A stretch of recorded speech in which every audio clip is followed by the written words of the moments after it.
우리 말씀 같이 보겠습니다. 스가랴서 11장 말씀 우리 함께 봅시다. 스가랴서 11장입니다.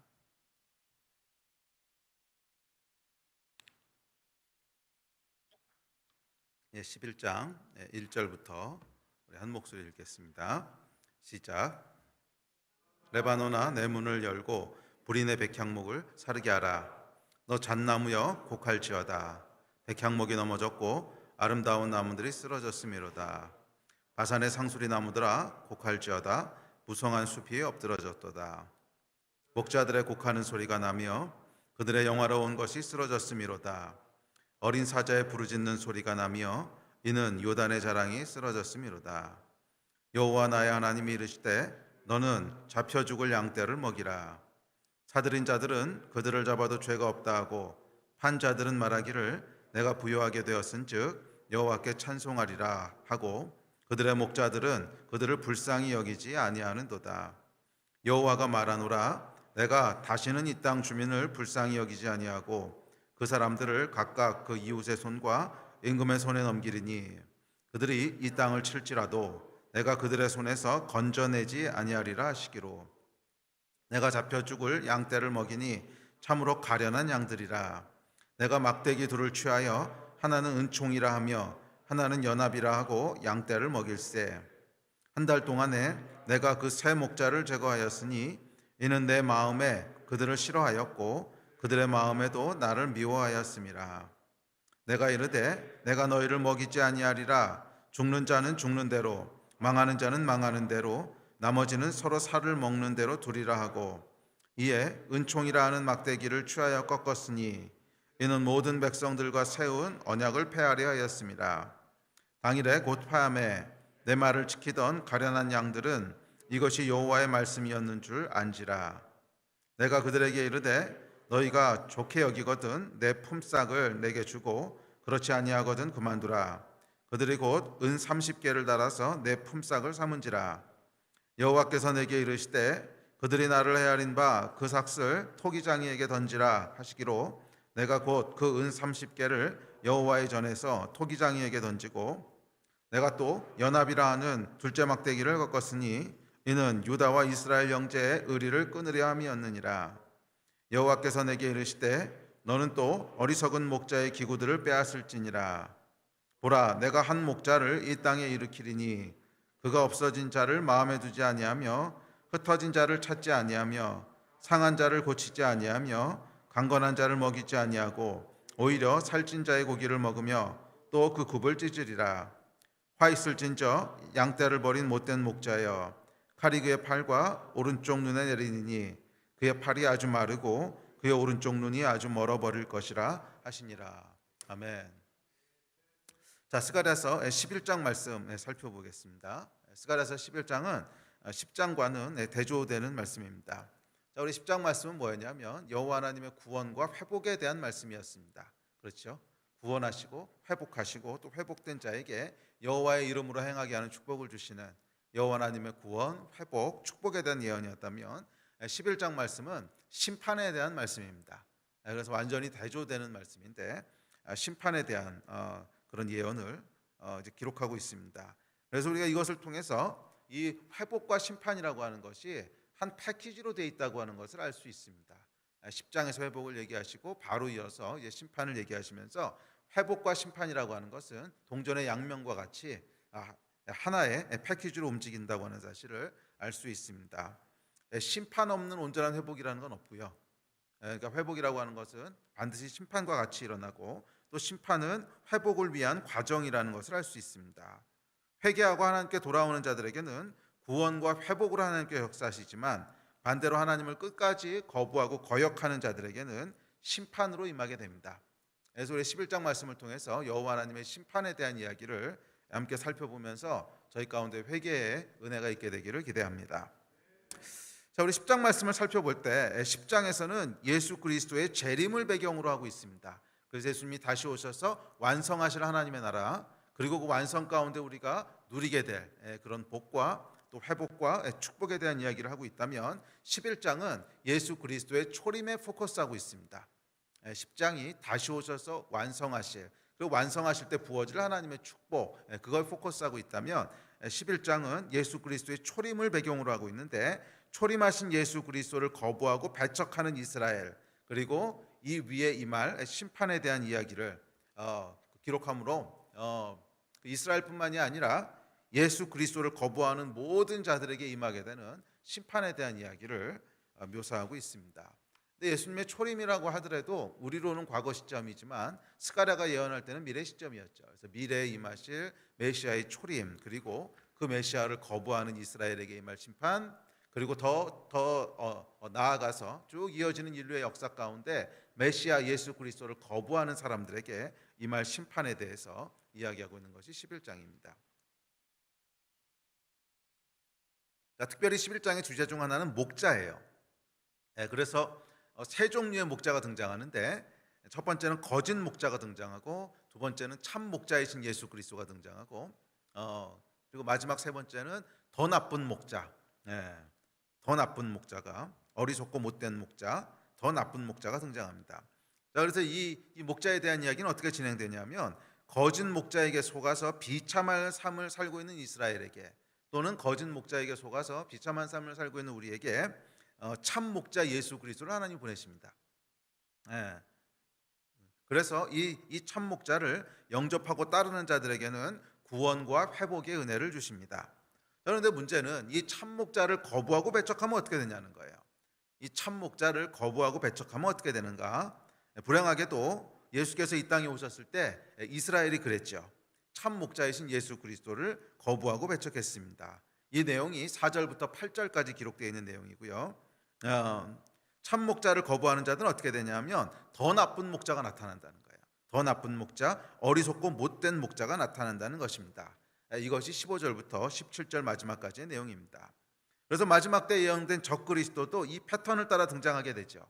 거짓 목자에게 속아서 참 목자를 거부하는 자들에게 더 나쁜 목자가 등장하는 것입니다. 그리고 그것이 이제 마지막에 글로벌한 스케일로 일어나게 되는 패턴 중에 적그리스도가 등장하게 되죠.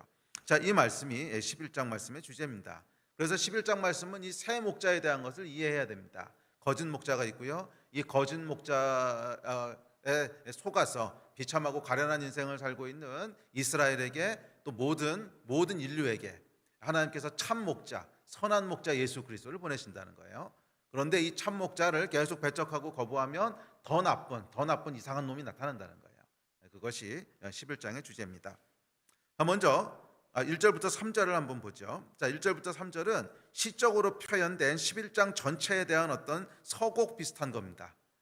그래서 이 심판이 임하는 것을 애곡하면서 이스라엘에게 임한 이 심판을 슬퍼하고 그 심판에 대한 것들을 선포하는 서곡 또는 서두에 해당하는 그런 구절입니다. 자, 1, 2, 3절 같이 한번 읽어볼까요? 자, 시작. 레바논아, 내 문을 열고 불이 내 백향목을 사르게 하라.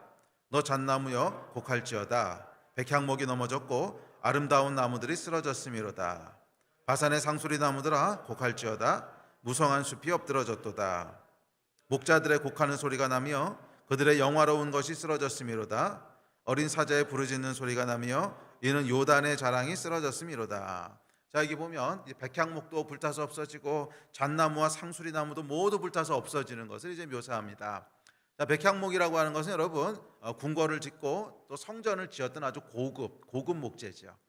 그에 반해서 잣나무나 상수리 나무는 일반 백성들이 그냥 사용했던 집을 짓는 데도 사용하고 가구 만드는 데 사용하고 했던 재료입니다. 그래서 이 백향목이 쓰러졌다고 하는 것은 지도자들 또는 목자들에게 임할 심판을 상징하고 있다면, 잣나무와 상수리 나무는 모든 백성에게 임할 심판을 상징하고 있습니다.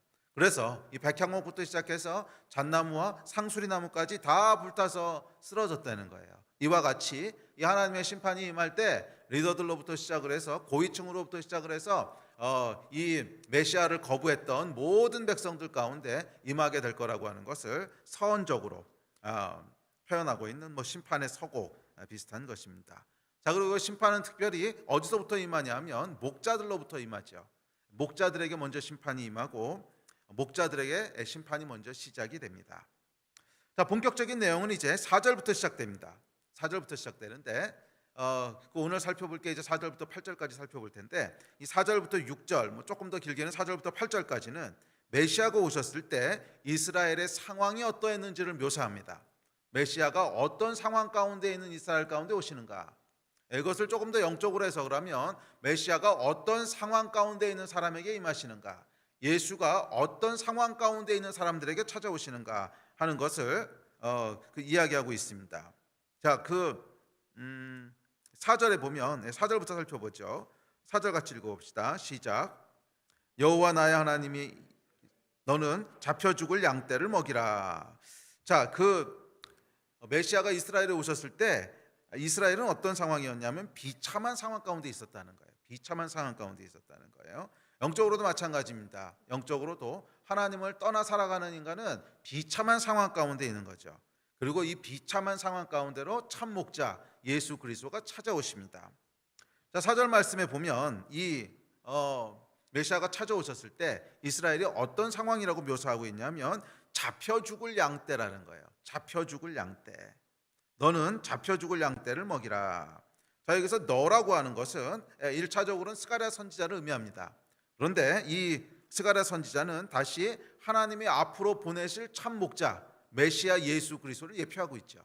그래서 이 11장에 보시면 4절하고 7절에서 두 번 너라고 이렇게 묘사하시는데, 이 너라고 하는 주어는 1차적으로는 스가랴 선지자지만 그 스가랴 선지자를 통해서 예표되는 앞으로 오실 메시아 예수 그리스도를 묘사하고 있습니다. 그래서 이런 하나님께서 스가랴 선지자에게 뭐라 그러시냐면 곧 팔려서 도살될 양떼를 먹이라는 거예요. 이 선지자들은 종종 예언적 행위를 통해서 예언하는 경우가 있죠. 그것을 우리가 예언적 행위라고 하는데, 그래서 뭔가 행동하는 것을 통해서 이 하나님의 말씀이 더 강력하게 선포될 수 있도록 그 행위를 통해서 예언을 합니다. 그래서 에스겔이 뭐 오른쪽으로만 누워서 자고 왼쪽으로만 누워서 자고 뭐 이런 거죠. 그렇듯이 어떤 행위를 통해서 이제 예언을 하게 되는데, 이것도 비슷한 거예요. 비슷한데 스가랴한테 뭐라 그러시냐면 너는 곧 도살당할 양들 있지. 양들을 뭐 다 한꺼번에 죽이는 건 아닌데 그 중에 곧 잡혀 죽을 양들, 곧 도살당할 양들을 찾아가서 걔를 먹이라는 거예요. 그러니까 사실 이게 어리석은 일이죠. 곧 죽을 양인데 뭐 먹이겠어요. 이제 잡을 건데. 근데 그렇게 하라는 거예요. 그걸 통해서 하나님이 무엇을 우리에게 말씀해 주시고자 하냐면 너희의 운명이 뭔지 아냐? 이렇다. 너희는 곧 잡혀 죽을 양떼야. 죽음이 너희 코앞에까지 왔어. 그리고 실제로 이스라엘이 그랬죠. 실제로 예수님께서 이 땅에 오셨을 때 이스라엘은 곧 잡혀 죽을 양떼의 운명이었어요. 그래서 예수님이 십자가 지시고 나서 조금 있다가 이제 70년이 되면 완전히 나라가 망하면서 이제 부서지게 되죠. 하나님의 심판으로 임하게 되는데, 하여간 너희는 민족으로서 나라로서 곧 잡혀 죽을 양떼라는 거예요. 그게 너희의 운명이라는 거예요. 그리고 이스라엘뿐만 아니라 영적으로도 마찬가지입니다. 영적으로도 예수께서 우리 가운데 찾아오시고 예수께서 이 땅에 찾아오시는데 어떤 상황 가운데 찾아오시냐면 곧 잡혀 죽을 인간에게 참 목자로 오시는 거예요. 곧 잡혀 죽을 인간에게 참 목자로 오시는 거예요. 이것이 복음입니다. 구원의 시작은 이 사실을 깨닫는 것입니다. 죄로 인해서 우리는 죽을 수밖에 없는 인생이라는 거. 우리 인생의 끝에 가보면 결국 죽음이 기다린다는 거. 그리고 그것이 그렇게 멀지 않다는 거. 곧 잡혀 죽을 인생. 그래서 하나님을 떠난 인간은 죄로 말미암아 죽을 수밖에 없는 인생이고 죄로 말미암아 소망이 없는 인생이라고 하는 것. 이것을 깨달을 때 우리는 예수 그리스도가 얼마나 소중한 분이고 그분의 구원이 얼마나 절대적인 은혜인지를 깨닫게 됩니다. 그래서 보면 여러분, 예수를 영접하지 못하는 이유의 한 50% 이상은요 이건 것 같아요. 살만하다고 생각을 해요. 열심히 살면 뭔가 될 거라고 생각을 하고 인간의 삶에도 뭔가 소망이 있고 희망이 있을 거라고 생각해요. 그러면 절대로 참 목자를 받아들이지 않습니다. 왜? 살만하니까. 그래서 복음이 복음으로 깨달아지는 예수 그리스도의 구원의 은혜가 무엇인지를 정확하게 알게 되고 깨닫게 되는 것은 우리의 삶에 대한 인식이에요. 곧 잡혀 죽을 양떼구나. 인간의 삶이라고 하는 것은 곧 잡혀 죽을 양떼의 운명이구나. 우리 삶에는 아무런 희망이 없구나. 우리가 밥을 몇 공기 더 먹든지 덜 먹든지 어차피 내일이면 죽는 양떼같이 그렇게 우리는 곧 잡혀 죽을 양떼 같은 존재구나. 이것을 깨달을 때 예수 그리스도가 얼마나 중요한 존재고 예수 그리스도가 얼마나 큰 은혜를 베푸시는 분인지를 깨닫게 됩니다. 성경은 이렇게 얘기합니다. 자, 우리 성경 구절 같이 봅시다. 시작. 한 번 죽는 것은 사람에게 정해진 것이요 그 후에는 심판이 있으리니. 이게 사람의 인생이라는 거예요. 한 번 죽는 것은 정해진 것이고 그 후에는 심판이 있습니다. 사람들은 인생에 뭐 대단한 것이 있다고 착각하면서 삽니다. 그런데 인생을 살다 보면 알게 되는 것이 있는데 그것은 인생에는 뭐 없다는 거예요. 시간은 화살처럼 빠르게 흘러가고 인생은 죽음이라는 종착역을 향해 의미 없는 다름질을 계속합니다. 여러분, 양의 특징 중에 하나가 뭔지 아세요? 이 양은요, 겁이 아주 많은 짐승입니다. 두려움이 아주 많은 짐승이에요. 그렇죠. 양이라고 하는 게 다른 짐승을 잡아먹는 사나운 짐승도 아니고 주로 잡아먹히는 존재잖아요. 그리고 온순하고 힘도 없고 그렇기 때문에 이 두려움이라도 없으면 살 수가 없어요. 그래서 굉장히 예민한 동물이고 두려움이 많은 동물입니다. 그래서 한 마리가 두려움에 사로잡혀서 뛰기 시작하잖아요. 그러면 전체가 패닉이 됩니다. 그게 양의 속성이에요. 그래서 한 마리가 뛰기 시작하면 다른 양들도 다 같이 뛰어요. 다 같이 뛰어요. 왜 뛰는지 몰라도 그냥 뛰어요.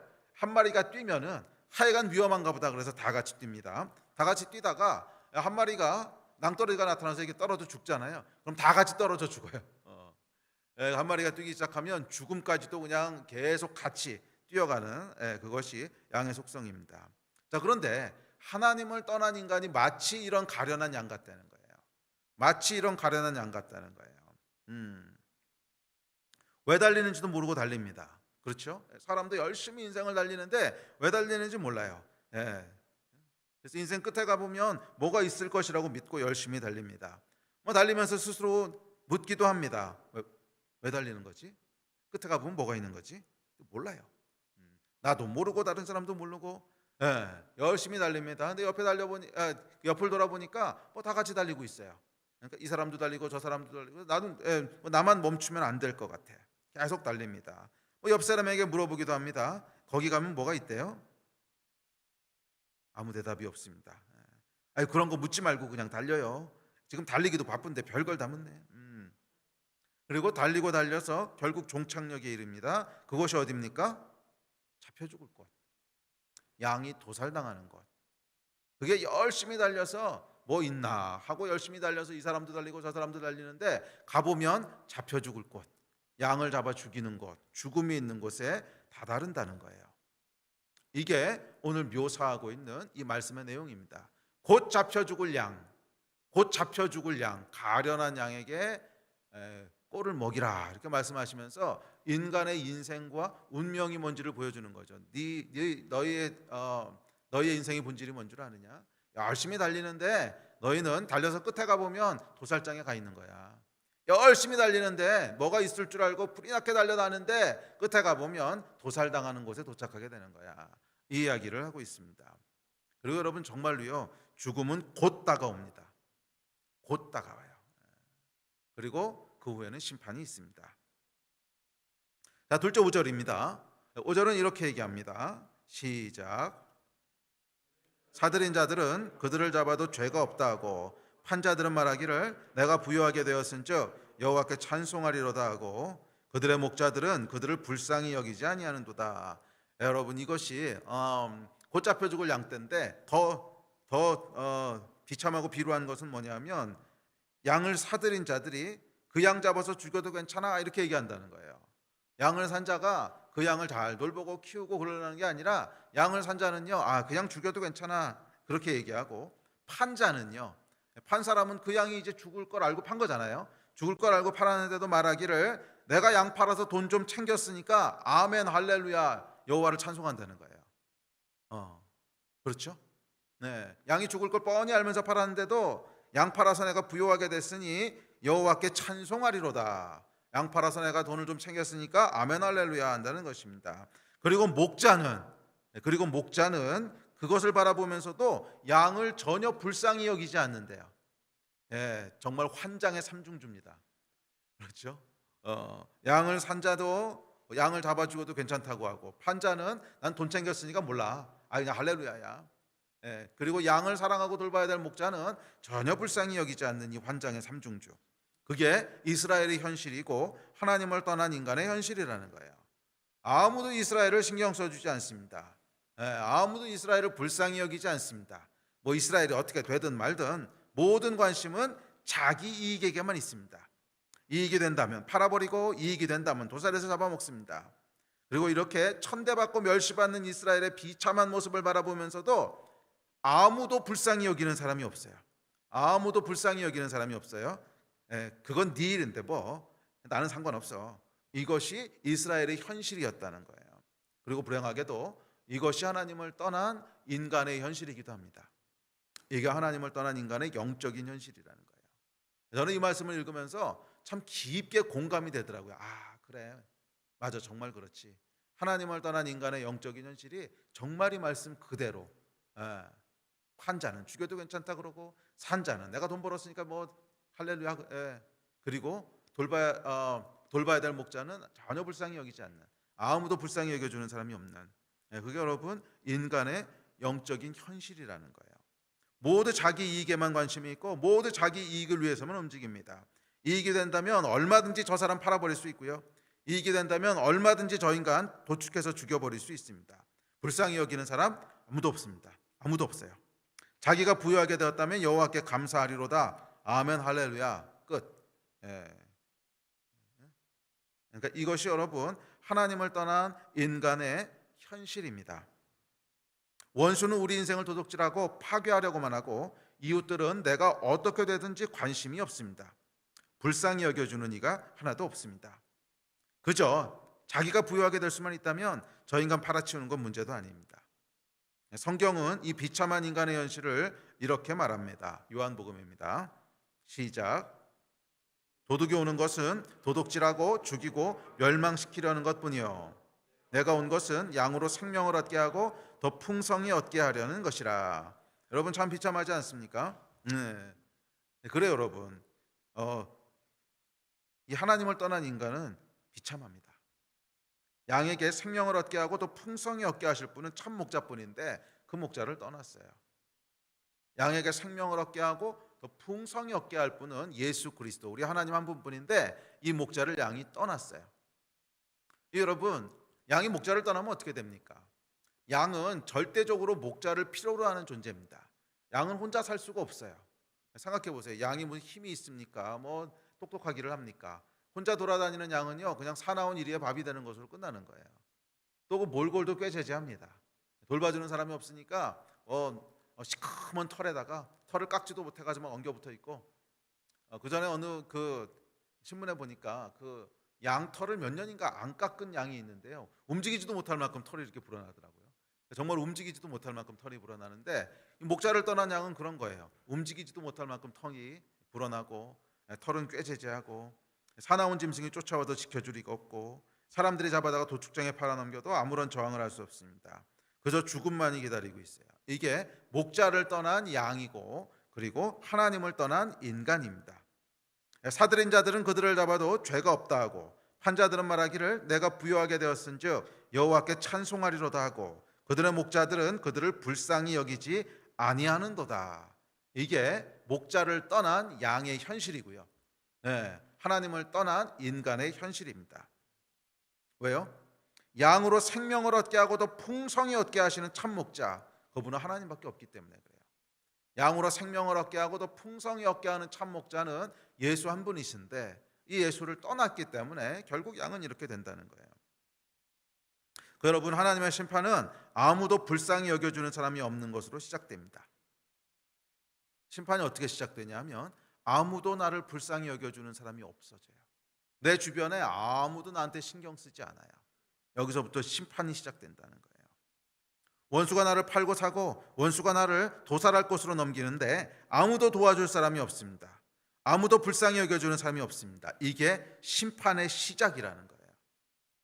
기억하세요. 여러분 인생에 도와줄 사람이 없어지고 불쌍히 여겨줄 사람이 한 명, 두 명 사라져 간다고 하는 것은 심판 가운데 있다는 뜻이에요.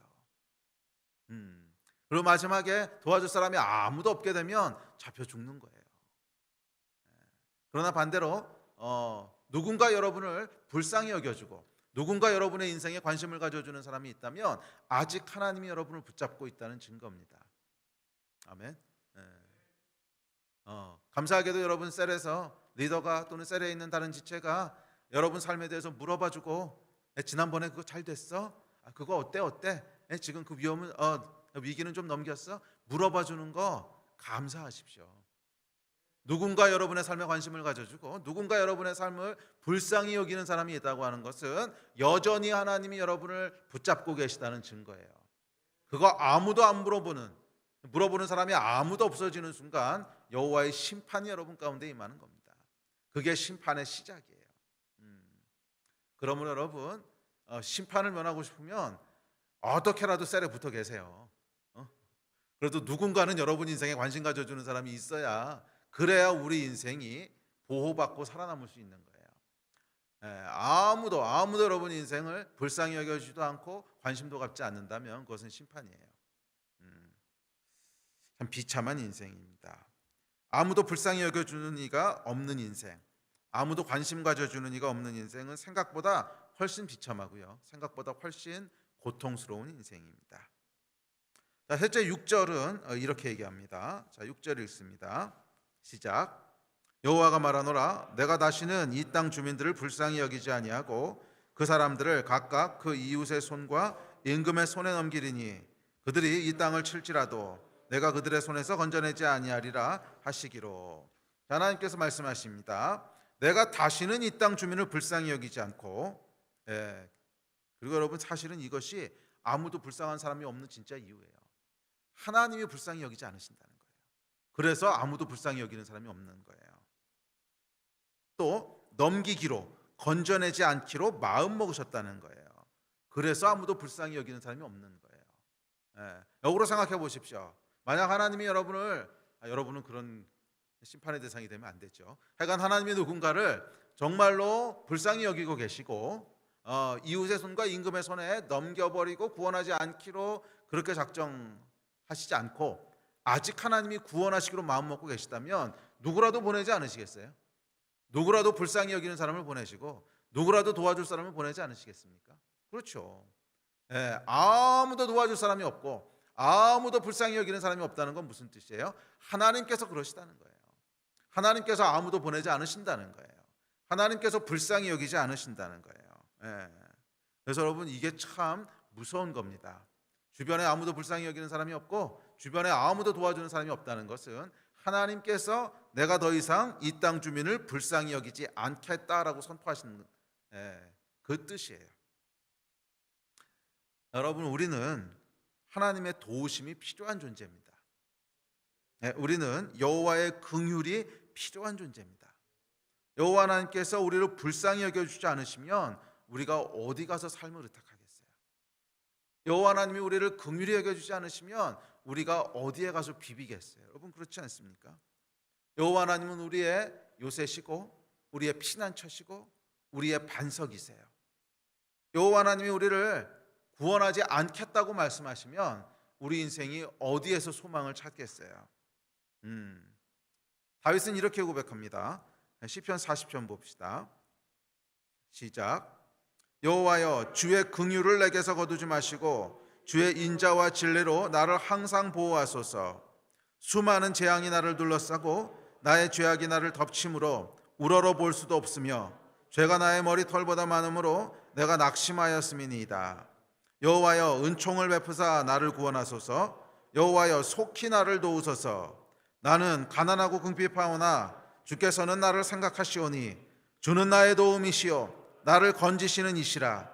나의 하나님이여, 지체하지 마소서. 여러분, 이게 다윗의 호소였어요. 여호와 하나님, 나는 가난하고 궁핍합니다. 여호와 하나님, 나를 도우시고 건지십시오. 나를 돕고 건지실 이는 하나님밖에 없습니다. 여호와 하나님, 도와주십시오. 주의 긍휼을 내게서 거두지 말아 주십시오. 인자와 진리로 보호하여 주십시오. 수많은 재앙이 나를 둘러싸고 나의 죄악이 나를 덮쳐서 고개를 들 수조차 없습니다. 여호와여, 은총을 베푸소서. 여호와여, 긍휼을 베푸소서. 다윗의 기도였어요. 그래요, 여러분, 우리는 여호와 하나님의 은총과 긍휼이 필요해요. 맞아요, 여러분. 사람의 인생은 가련한 양 같아서 여호와 하나님의 불쌍히 여기시는 은총이 절대적으로 필요합니다. 여호와 하나님께서 나를 불쌍히 여겨주지 않으시면, 여호와 하나님께서 나를 긍휼히 여겨주지 않으시면 기댈 곳이 없어요. 여호와 하나님께서 우리를 불쌍히 여겨주지 않으시면 의지할 곳이 없어요. 성난 파도 같은 인생의 풍파와 재앙들, 원수가 파놓은 기가 막힌 웅덩이와 수렁이 우리를 집어삼킵니다. 우리는 여호와 하나님의 긍휼이 필요합니다. 우리는 여호와 하나님의 긍휼이 필요한 존재입니다. 그런데 여러분, 다윗이 이 하나님의 축복을 누렸던 비결이 있는데 그게 무엇인지 아십니까? 다윗이 쓴 시편들을 쭉 읽어보면 일관되게 나타나는 다윗의 어떤 특징이 있어요. 그게 사실은 여호와 하나님의 축복을 받았던 비결인데, 이 특징이 여러분 뭔지 아세요?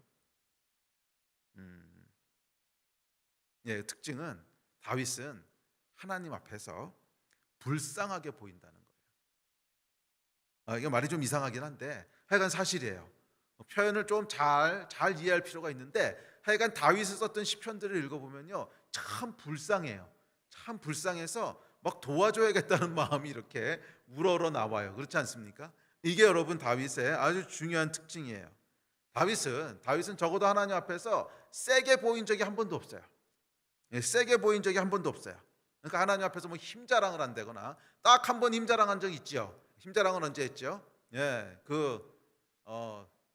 인구조사 하잖아요. 근데 인구조사가 뭐냐면 군대 숫자를 파악하는 거거든요. 그러니까 그게 뭐 때문에 한 거냐면 자기 힘을 과시하기 위해서 한 거예요. 내가 이만한 군대를 가지고 있어. 이거 딱 힘자랑 한번 하는데, 그때 하나님께서 그냥 인정사정 보지 않고 치시죠. 요거 딱 한 번 빼고는 다윗이 힘자랑한 적 없어요. 다윗은 항상 하나님 앞에 불쌍해 보여요. 뭐 힘자랑하거나 교만하거나 그게 없어요. 내가 그래도 통일왕국의 왕 다윗인데 내가 한마디만 하면 나라가 움직이는데 뭐 이런 거 한 번도 없어요. 적어도 다윗은 적어도 하나님 앞에서는 가장 연약하고 연약한, 그냥 툭 치면 부러질 것 같은 그런 태도를 계속 유지합니다. 그리고 하나님은 이것을 겸손이라고 부르신 거예요. 이걸 하나님은 겸손이라고 부르신 거예요. 이것이 다윗 인생의 비결이었습니다. 누가 하나님의 긍휼하심을 입습니까? 불쌍히 보이는 사람이 긍휼하심을 입습니다. 강한 사람이 아니라 연약한 사람, 그 사람이 긍휼하심을 입습니다. 자, 이것을 하나님께서 왜 이 불쌍해 보이는 것을 겸손이라고 부르시냐면, 불쌍해 보이는 겸손의 특징은 뭐냐면 하나님의 도우심이 없으면 안 된다는 거예요. 그게 불쌍해 보이는 태도의 본질이고, 그게 겸손의 본질인 거예요. 하나님이 없으면 안 된다는 거예요. 그러니까 다윗의 시편을 읽어보면 모든 시편이 다 비슷한 톤으로 이루어져 있어요. 여호와를 찬양하는 것 아니면 그 나머지는 다 어떤 톤으로 이루어졌냐면, 하나님 나를 좀 도와주십시오. 하나님 나를 좀 살려주십시오. 하나님이 나를 도와주지 않으시면 내가 어디로 가겠습니까? 여호와 하나님이 나의 소망이시고, 여호와 하나님이 나의 피난처시고, 여호와 하나님이 나의 반석이시고, 하나님이 아니시면 나는 몸둘 곳이 없습니다. 하나님 도와주십시오. 하나님 살려주십시오. 하나님 구원하여 주십시오. 하나님 불쌍히 여겨주십시오. 하나님 은총을 베풀어 주십시오. 하나님 은혜를 베풀어 주십시오. 이게 여러분 다윗의 끊임없는 고백이고 다윗의 끊임없는 호소예요. 그리고 하나님께서는 이 다윗을 불쌍히 여겨주셨어요. 이게 여러분 다윗 인생의 비결이고 오늘날 우리 인생의 비결인 줄로 믿습니다. 누가 하나님의 도우심을 입습니까? 불쌍해 보이는 사람에게는 도우심을 얻는 거예요. 불쌍해 보이는 사람이. 괜히 목에 여러분 힘주지 마십시오. 괜히 목에 힘주지 마십시오. 하나님의 눈을 돌리시면 우리 인생은 답이 없습니다. 괜히 센 척하지 마십시오. 여호와 하나님께서 긍휼히 여기지 않으시면 우리는 아무도 불쌍히 여겨줄 사람이 없습니다. 여러분 여호와 하나님 앞에 납작 엎드리십시오. 일부러라도 불쌍해 보이십시오. 뭐 일부러라고 하는 말이 약간 어폐가 있긴 한데, 하여간 그 정도로 하나님 앞에서 겸손하시라는 거예요. 그 정도로 하나님 앞에서 겸손하시라는 거예요. 하나님은 어떤 분이시냐면 강한 자에게는 한없이 강하시고요, 약한 자에게는 한없이 약한 분이세요. 연약한 자를 결코 나 몰라라 할 수 없으신 분이세요. 긍휼을 호소하는 자에게는 반드시 마음이 움직이는 분이시고, 불쌍하고 연약한 자는 반드시 돕는 분이세요. 그러면 여러분 여호와 하나님 앞에 센 척하지 마세요. 목에 힘주지 마세요. 내 힘 자랑하지 마세요. 여호와 하나님 앞에 다윗처럼 엎드리십시오. 긍휼을 호소하십시오. 하나님, 나를 불쌍히 여겨주십시오. 주님, 나를 불쌍히 여겨주십시오. 주님께서 나를 구원하지 않으시면 내 인생에 소망이 없습니다. 여호와 하나님이 나의 구원이시고 나의 반석이시고 나의 소망이십니다. 긍휼히 여겨주십시오. 이게 긍휼하심을 입는 비결인 줄 믿습니다. 여러분, 이스라엘이 왜 하나님의 그 긍휼을 받지 못하냐고요? 불쌍하게 안 보인 거예요. 내가 내 힘으로 해결해 나갈 수 있다고 목에 힘준 겁니다. 인간의 전략을 의지한 거예요. 뭐 아무리 아수르가 오고 바벨론이 오더라도 우리는 애굽이랑 뭐 이러이런 정치적인 전략을 맺고 동맹 맺고 어떻게 하면 돼. 하나님이 아니라 내 힘을 의지하고 내 지혜를 의지하고 여호와 하나님이 아니라 전략을 의지하고 센 척한 거예요. 불쌍해 보이지 않은 거예요. 예, 우리 하나님은 연약한 자를 불쌍히 여기세요. 꺼져가는 촛불을 끄지 않으세요. 상한 갈대를 꺾지 않으세요. 기억하십시오, 여러분. 하나님은 강한 자들에게는 한없이 강하시고 연약한 자, 주의 도우심이 아니면 안 되는 자들에게는 반드시 긍휼을 베푸시는 분이십니다. 긍휼히 여김을 받는 자는 복이 있습니다. 아멘. 자, 이런 가련한 양에게 드디어 목자를 보내십니다. 참 목자를. 7절과 8절입니다. 자, 7, 8절 읽읍시다. 시작. 내가 잡혀 죽을 양떼를 먹이니 참으로 가련한 양들이라. 내가 막대기들을 취하여 하나는 은총이라 하며 하나는 연합이라 하고 양떼를 먹일세. 한 달 동안에 내가 그 세 목자를 제거하였으니 이는 내 마음에 그들을 싫어하였고 그들의 마음에도 나를 미워하였음이라. 자, 감사하게도 잡혀 죽을 양떼, 참으로 가련한 양들에게 참 목자를 보내십니다. 여기서 내가라고 하는 것도 역시 스가랴지만 스가랴를 통해서 예표되는 예수 그리스도죠. 잡혀 죽을 운명에 처한 양떼, 팔고 사고 죽이나 아무도 불쌍히 여겨주는 이가 없는 가련한 양떼를 위해서 참 목자가 오십니다. 양으로 생명을 얻게 하고 더 풍성히 얻게 하기 위해서 오신 거죠. 자, 여기서 가련한 양떼라고 되어 있는데 이 가련한에 해당하는 히브리어 아니를 보면 고통받는 불쌍한 이런 의미도 있지만 겸손한 이런 의미도 있어요. 겸손한. 특별히 11절에 보면 이 양떼가 어떤 양떼냐면 이렇게 얘기합니다. 자, 11절입니다. 시작. 당일에 곧 폐암에 내 말을 지키던 가련한 양들은 이것이 여호와의 말씀이었던 줄 알지라.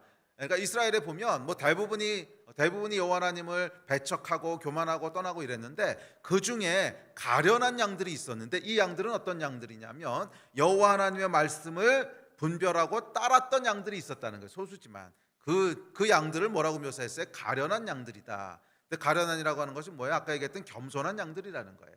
겸손한, 여호와 하나님 앞에 겸손한, 여호와 하나님을 절대적으로 의지하는, 그분의 긍휼을 호소하는 이 겸손한 양들에게 여호와 하나님께서 메시아 예수 그리스도를 보냈다는 거예요.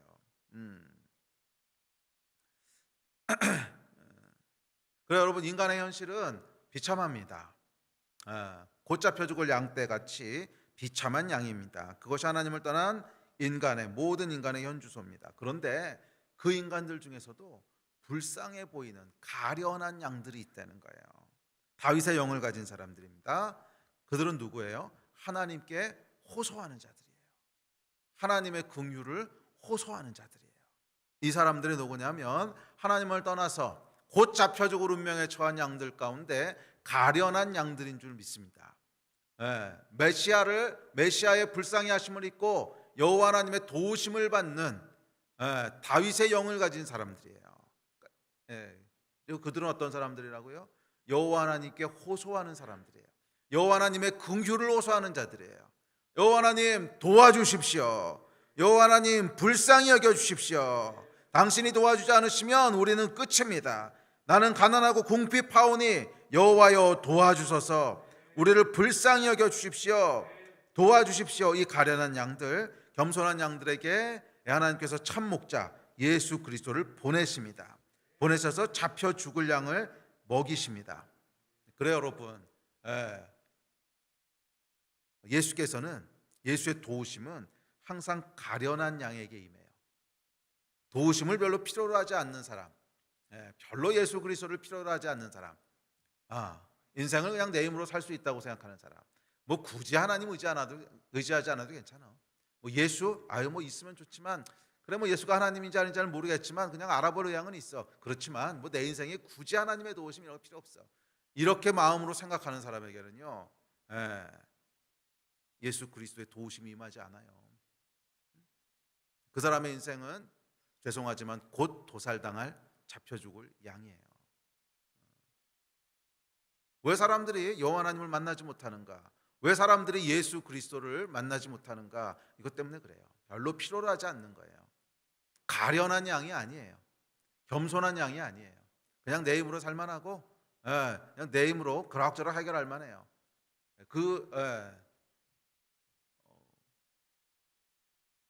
그곳에는 참된 목자가 임하지 않아요. 예수의 도우심은 호소하는 자들에게 임해요.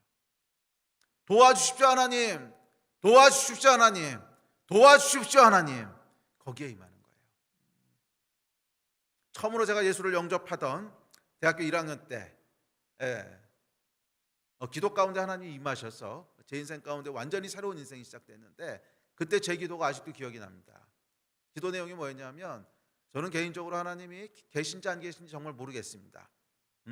평생 제가 모태신앙으로 자랐지만 하나님이 계신지 안 계신지 잘 모르겠습니다. 그러나 하나님, 나는 당신이 필요합니다.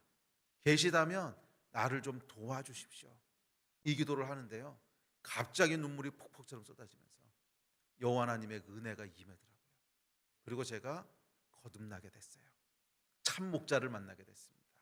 그 기도 내용은 딱 하나였어요. 뭐 대단히 여러 가지 구한 것도 아니고요. 뭐 신학적으로 제가 모든 걸 다 알았던 것도 아니고, 성경을 읽어봤던 것도 아니고, 뭐 평생 모태신앙으로 자랐지만 그냥 교회 가서 읽으랄 때만 읽었지 제 손으로 읽어본 적도 없었고, 신학적인 지식 하나도 없었고, 따져본 것도 없었고, 오로지 딱 하나 구했던 거예요.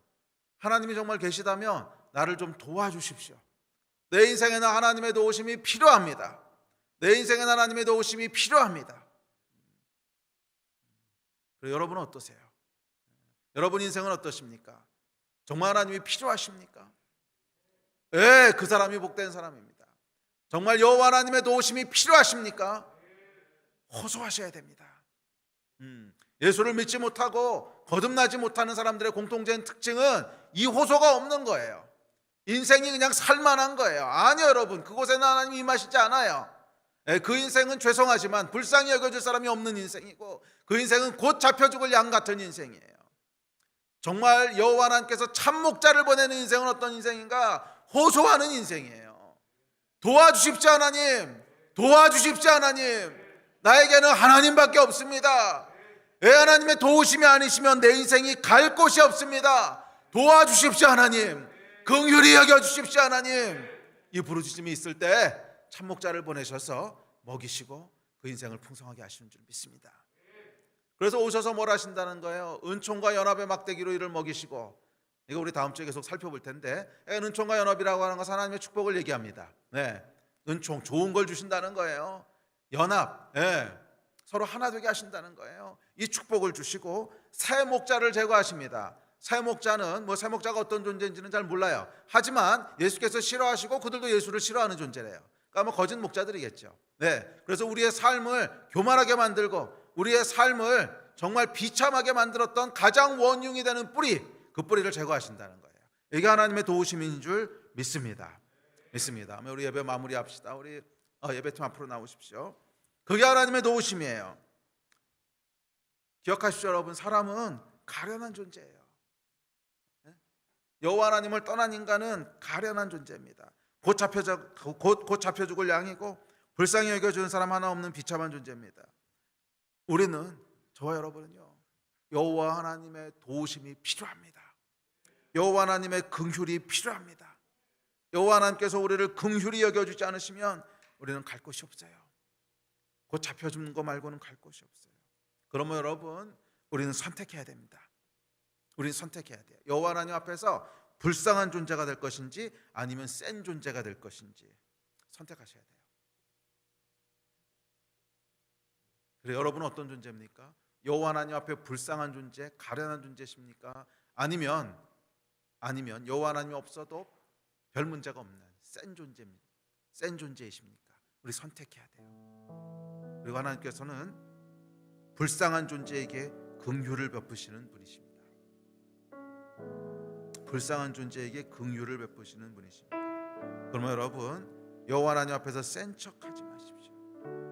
겸손하십시오. 긍휼을 호소하십시오. 그게 인생의 비결입니다. 그럴 때 하나님께서 참목자를 보내셔서 은총과 연합으로 우리를 축복하시고 우리 안에 있는 저주의 뿌리들을, 고통과 죄악의 뿌리들을 다 제거하시는 새 목자를 제거하시는 은혜가 있게 될 줄로 믿습니다. 여호와 하나님의 긍휼을 호소하시는 다윗의 영을 가진 여러분들이 다 되시기를 주의 이름으로 축복합니다. 오늘 같이 좀 기도합시다.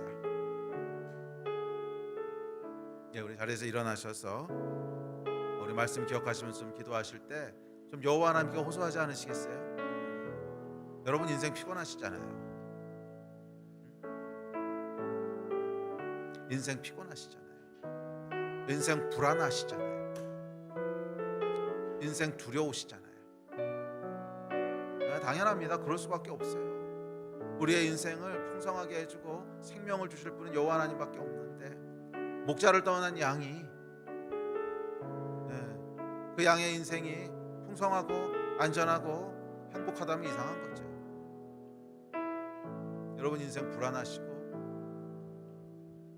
또 인생 불쌍하시잖아요. 여호와 하나님께 부르짖으십시오. 다윗의 영으로 부르짖읍시다. 주님, 우리를 불쌍히 여겨주십시오. 주여, 나를 도와주십시오. 주여, 나는 주의 도우심이 필요합니다. 주의 긍휼이 필요합니다. 여호와 하나님, 오늘 내 삶 가운데 임하셔서 곧 잡혀 죽을 양같이 가련한 인생을 보호하여 주시고 도와주십시오. 여호와 하나님, 나는 당신이 필요합니다. 오늘 이 예배를 드리고 있는 분들 가운데 혹시 아직 예수 그리스도를 영접하지 않으신 분이 있다면, 교회는 다니고 또 끌려서 설교 방송은 보고 있긴 하지만 아직 마음 가운데 정말 은혜가 뭐고 거듭나는 게 뭔지 잘 모르겠다고 느끼시는 분들은 이유가 있습니다. 불쌍하지 않으셔서 그런 겁니다. 여호와 하나님께 호소하십시오. 제가 처음으로 하나님 앞에 호소할 때 저도 하나님 어떤 분인지 잘 몰랐어요. 신학적으로도 모르는 거 많았고 성경도 별로 읽어보지 않았고, 하지만 제 안에 한 가지 제 안에 있나오는 그 올라오는 고백이 있었는데, 난 여호와 하나님이 필요하다는 거예요. 계신지 잘 모르겠지만 계시다면 나를 좀 도와주십시오. 내 인생엔 당신이 너무나 필요합니다. 이 고백이 참목자의 축복을 받게 되는 시작이었습니다. 오늘 함께 우리 좀 기도하실 때 다윗의 영을 가지고 부르짖어 기도합시다. 여호와 하나님이여, 나를 도와주시고 불쌍히 여겨주십시오. 여호와 하나님이여, 나를 긍휼히 여겨주십시오. 이 마음 가지고 우리 주여 3번 부르짖고 합심해서 기도하겠습니다. 주여, 주여.